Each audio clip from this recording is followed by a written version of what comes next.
सकट चौथ 2025। सकट चौथ व्रत आज है।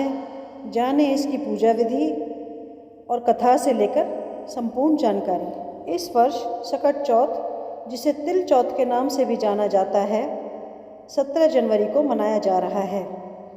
इस पावन दिन भगवान गणेश और चंद्रदेव की पूजा का विशेष महत्व है।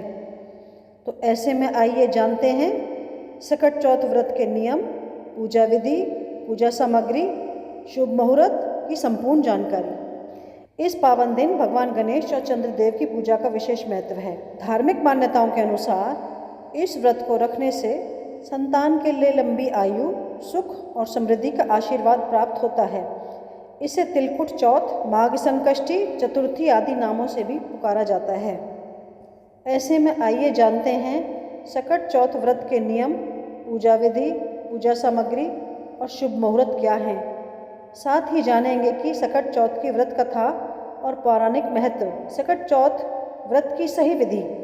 हिंदू पंचांग के अनुसार सकट चौथ का व्रत हर साल माघ माह के कृष्ण पक्ष की चतुर्थी तिथि को आता है। सकट चौथ का शुभ मुहूर्त कौन सा है? लाभ मुहूर्त सुबह 8:34 से 9:53 तक। अमृत मुहूर्त सुबह 9:53 से 11:12 तक। सकट चौथ व्रत रखने के नियम कौन से हैं? सकट चौथ के दिन भगवान गणेश को उनके हरे रंग के ही कपड़े पहनाना चाहिए।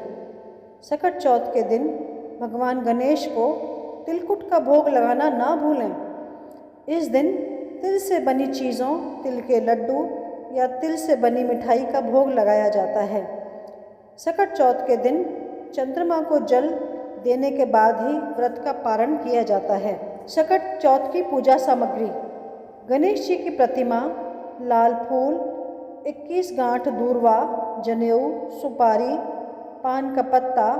सकट चौथ की पूजा के लिए लकड़ी की चौकी, पीला कपड़ा, लौंग, रौली, अबीर, गुलाल, गाय का घी, दीप, धूप, गंगा जल, मेहंदी, सिंदूर, इलायची, अक्षत, हल्दी, मौली, गंगा जल, 11 या 21 तिल के लड्डू, मोदक, फल, कलश, चंद्रमा को अर्घ्य देने के लिए दूध, चीनी आदि, इत्र। सकट चौथ कथा की पुस्तक। इन चीज़ों का इस्तेमाल सकट चौथ की पूजा के लिए किया जाता है। संकष्टी चतुर्थी की पूजा विधि। इस दिन प्रातःकाल स्नान के बाद स्वच्छ वस्त्र धारण करें और व्रत का संकल्प लें। पूजा स्थल को शुद्ध करें और भगवान गणेश की मूर्ति या चित्र को एक स्थान पर स्थापित करें। भगवान गणेश को दूर्वा, शमी पत्र, फूल, चंदन और तिल के बने लड्डू अर्पित करें। पूजा के दौरान दीपक जलाएं और भगवान गणेश के मंत्र ओम गम गणपते नमः का जाप करें। पूजा के बाद गणेश आरती करें और तिल व गुड़ से बने प्रसाद का भोग लगाएं और भगवान गणेश से अपने परिवार के सुख, समृद्धि और स्वास्थ्य की प्रार्थना करें। चंद्र दर्शन के बाद व्रत का पारण करें और प्रसाद ग्रहण करें। सकट चौथ की व्रत कथा। सकट चौथ का व्रत भगवान गणेश को समर्पित है और इसे सच्चे मन से करने पर संतान सुख और कष्टों से मुक्ति का वरदान मिलता है। व्रत के साथ सकट चौथ की कथा सुनना अत्यंत आवश्यक माना जाता है। कथा के अनुसार एक बार भगवान शिव ने कार्तिकेय और गणेश जी से पूछा कि कौन देवताओं के कष्ट दूर कर सकता है।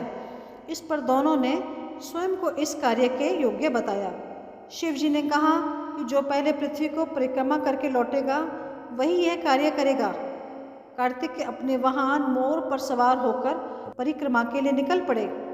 इस दौरान गणेश जी ने विचार किया कि उनका वाहन चूहा है जो पूरे पृथ्वी की परिक्रमा करने में अधिक समय लगेगा। तब उन्होंने एक उपाय सोचा और अपने माता पिता शिव और पार्वती की 7 बार परिक्रमा करके वापस बैठ गए। जब कार्तिकेय लौटे तो उन्होंने स्वयं को विजयी बताया। भगवान शिव ने गणेश जी से पूछा कि उन्होंने पृथ्वी की परिक्रमा क्यों नहीं की। गणेश जी ने उत्तर दिया कि माता पिता के चरणों में ही समस्त लोक विद्यमान है। उनके उत्तर से शिव जी प्रसन्न हुए और उन्हें देवताओं के कष्टों का निवारण करने का आशीर्वाद दिया।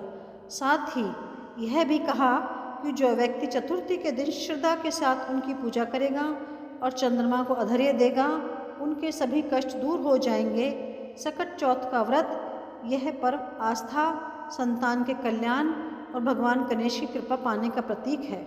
सकट चौथ के दिन श्री गणेश के इन मंत्रों का जाप करना चाहिए। गणपूज्यो वक्रतुंड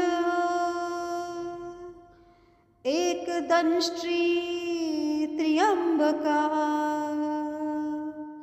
नीलग्रीवो लंबोदरो विकटो विग्रहराजकै धूम्रवर्णो भालचंद्रो दशमस्तु विनायकः गणपतिर्हस्तिमुखो द्वादशारे